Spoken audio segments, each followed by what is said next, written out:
Alors ça, je vous préviens, c'est l'adresse à ne pas manquer en 2026. Ça s'appelle Ukkyo Ramen. Ici, tu manges des ramen gastronomiques, je dirais peut-être même les meilleurs de Paris. J'aime beaucoup le petit détail de la pierre pour poser les baguettes. C'est vraiment des entrées travaillées et hyper sympa. Thé noir pêche shiso vanille, ça a l'air vraiment pas mal. Ah ouais, c'est super bon. Donc c'est une version revisitée de l'onigiri.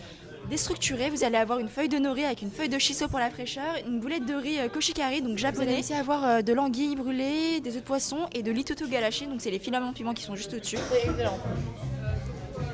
C'est excellent. On continue du coup avec le katsusando, c'est une entrée signature également. Vous allez avoir du porc pata negra coincé entre deux pains de mie, voilà, avec une sauce miso épicée. Ici, c'est que même les entrées, elles sont hyper chiadées. Et je trouve ça vraiment rare dans les adresses, moi, comme ça, de adresses asiatiques, de ramen, etc., qu'on trouve des entrées aussi travaillées, quoi.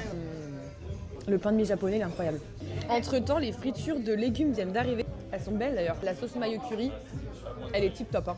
Franchement, je suis épatée des entrées. Ouais. Par rapport au bouillon, chez nous, on a deux types de bouillon, le chintan et le paitan. Le chintan, c'est l'équivalent du fond blanc. Donc, c'est vraiment les carcasses de poulet fermier qu'on vient amener à une certaine température. On vient retirer le maximum de goût aux carcasses sans troubler le bouillon. Le paitan, c'est autre chose. C'est un bouillon qui va être mijoté pendant vraiment très longtemps, entre 8 et 12 heures. Et vraiment, on vient récupérer toute la quintessence, tous les goûts, vraiment, tout ce qui est collagène, le gras de la carcasse, etc. On va faire de manière traditionnelle japonaise avec une grosse batte en bois qu'on vient éclater pendant 8 heures à peu près, toutes les 30-40 minutes. Exactement, au sous-sol, tout est produit sur place. L'ensemble des choses que vous voyez sur la carte sont produites sur place. C'est très très important pour nous de le faire maison. Pour la dégustation, le conseil du chef, c'est de commencer par les crispy no rice. Oh, mais ce bruit! Là, c'est le moment ASMR pour tout le monde. Je pense que j'ai jamais mangé un poulet aussi bon dans un ramen. Tout en bouche le poulet.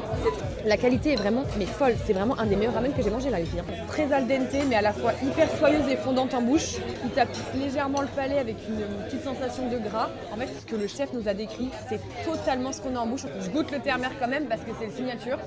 Il est très très bon. Et franchement, je pourrais même pas vous dire lequel je préfère parce qu'ils sont tous les trois excellents. Nos adresses 2026 commencent très bien. Je crois que je pourrais revenir en manger tous les jours.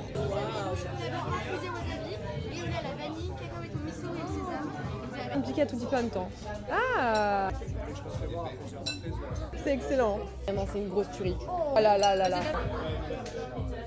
Incroyable. Ah, mais tout est bon. C'est de la poudre de riz grillée. Ça apporte un petit goût supplémentaire. C'est vraiment super bon. On veut mettre en valeur des savoir-faire, des choses qui sont à côté de chez nous, en local, de sourcer le mieux possible. C'est vraiment notre démarche à Ukkyo Ramen. Bon, je l'ai répété assez de fois dans la vidéo, mais je pense que vous l'avez compris, foncez là-bas. C'est un coup de cœur pour les fondateurs, l'histoire, leur démarche, leur ramen.